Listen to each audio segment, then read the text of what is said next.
Luhut Panjaitan peringatkan para DPR pengkritik, jangan cari popularitas dengan nyerang saya.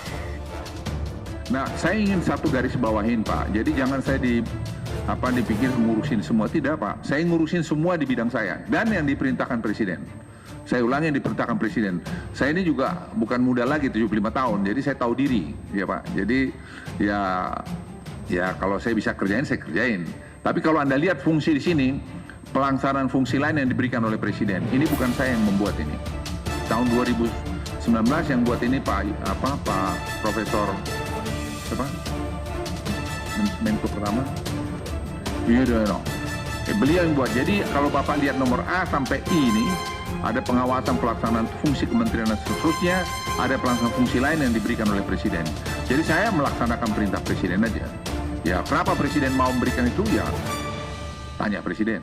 Yang kadang-kadang maaf teman-teman Bapak Ibu juga yang langsung kritik saya, nembak 12 pas, nggak tahu masalahnya. Jadi kalau boleh mohon lain kali telepon saya aja Pak, masalahnya apa sih gitu. Jadi jangan mohon maaf Bapak Ibu cari popularitas dengan nyerang saya Pak. Ya saya ini hanya pelaksana aja Pak. Kami mengapresiasi apa yang tadi sudah disampaikan di dalam rapat Banggar ini. Dengan rentang kendali dan beban tugas serta kinerja yang cukup berat, saya yakin meskipun usia sudah 75, saya yakin masih mampu. Dan untuk itu memang ya. Terima kasih Pak, tapi ya. Barang itu udah makin tua Pak. Ya, tetapi saya kalau boleh pesan sedikit Pak, jangan karena beban tugas dan rentang kendali yang cukup luas ini, sehingga Bapak kurang senyum gitu Pak. Dari awal tadi saya sudah ya terima kasih Pak kritiknya. Nyali saya ciut Pak, saya akan tanya tapi Bapak nggak senyum. Dari awal Bapak sudah injek gas kenceng banget. Gimana caranya saya masuk ruang-ruang itu? Pak, mohon maaf akhirnya dari gitu Pak. Dulu terlalu lama saya di Kopassus Pak, jadi nggak boleh senyum. Jadi sekarang membuat senyumnya itu kadang-kadang baik. Saya dikritik istri saya juga Pak. Terima kasih, Pak. Jadi saya Agung Widiantoro Pak, Dapil Brebes. Sekarang kan udah 2 tahun juga tertutup kan nggak ada masalah. Tapi hanya saya titip pada masyarakat. Dari saya bilang juga sama teman-teman DPR, jangan overreact. Ya, apalagi pejabat negara, apalagi anggota DPR terus berkomentar yang sepertinya kita tidak melakukan studi, kita lakukan studi dengan baik. Yang lupa diberitahu adalah dari 1.200 itu ada 25% untuk anak sekolah itu hanya bayar Rp5.000. Ya kita nanti lihat lagi, kita dengarin lagi pendapat masyarakat, tapi itu sudah kita bandingkan dengan seluruh dunia, ya harganya kira-kira plus minus. Jadi kita jangan jadi bangsa yang nyinyir gitu. Netizen bisa bebas sekarang ngomong apa aja. Tapi DPR diminta nelpon langsung, japri-japrian, terkait kebijakan pemerintah yang perlu direspon. Nah, kalau ngomongnya diem-diem di belakang layar, nggak diketahui publik atau lewat japri, seperti request Pak Luhut itu, bukannya jadinya konsultan ya? Walau antal akhaka wa wajhuka ilaihi muntalik. Walaupun amalan itu hanya sekedar bermuka ceria ketika bertemu dengan saudaramu.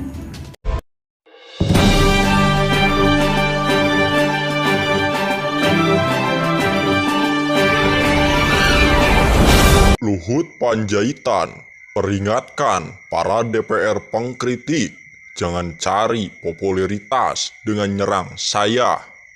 Menteri Koordinator Bidang Kemaritiman dan Investasi Menko Marves Luhut Binsar Panjaitan membungkam semua pengkritik yang menganggapnya pejabat segala urusan.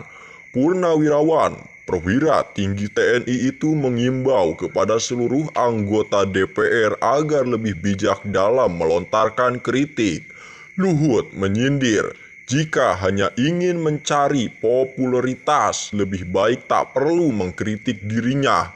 Hal itu dikatakannya dalam rapat Badan Anggaran DPR RI di Gedung DPR Jakarta hari Kamis, tanggal 8 bulan 6 2022.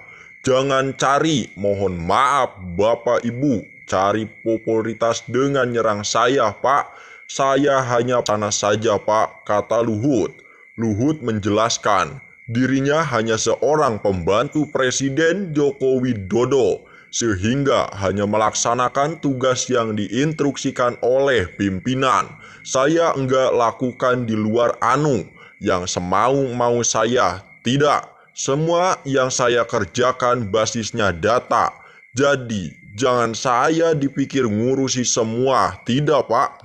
Saya mengurusi semua yang di bidang saya dan diperintahkan Presiden.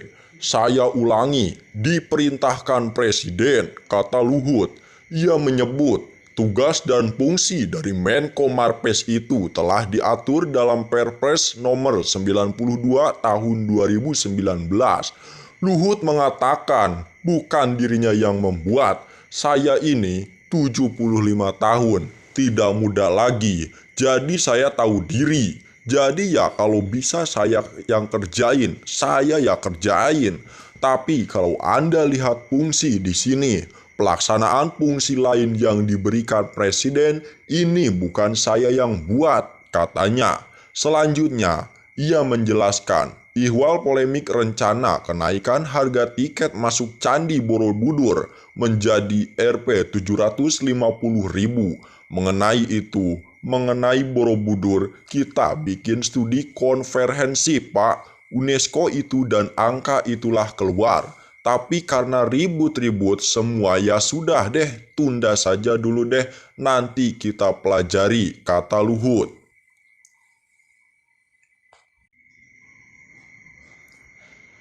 Dewan Perwakilan Rakyat menilai permintaan Menteri Koordinator Bidang Maritim dan Investasi Menko Marves Luhut Binsar Panjaitan agar ada tambahan dana di instasinya sudah kelewatan. Pada saat yang sama, tugasnya sebagai pembantu Presiden melebihi tanggung jawab. Anggota Komisi DPR Mulyanto mengatakan bahwa permintaan itu lucu karena diajukan untuk pekerjaan yang bukan tanggung jawab Luhut.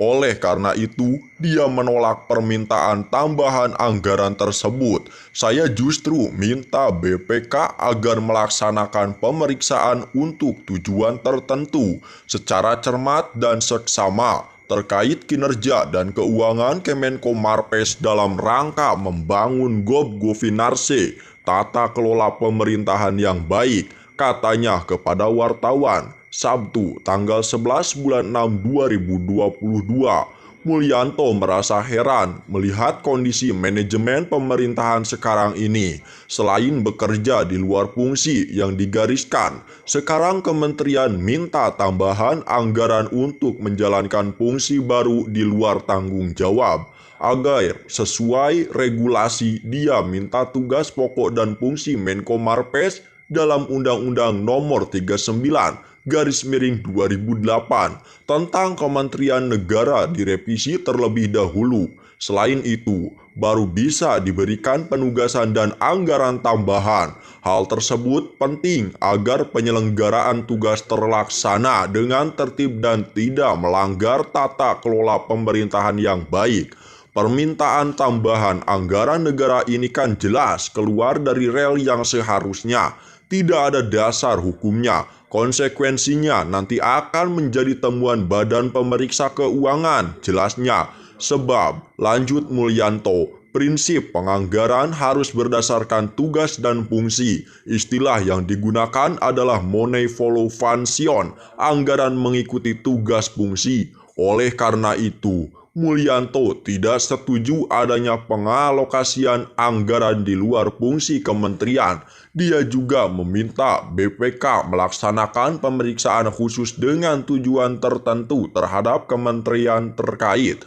Jadi, kalau ada pekerjaan di luar tugas dan fungsi, maka tidak dibenarkan untuk dialokasikan anggaran, ungkapnya.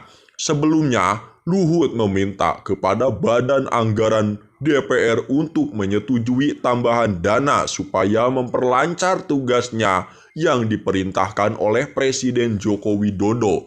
Apalagi dirinya mendapat tugas tambahan dari Presiden menangani persoalan minyak goreng, termasuk audit perusahaan minyak kelapa sawit.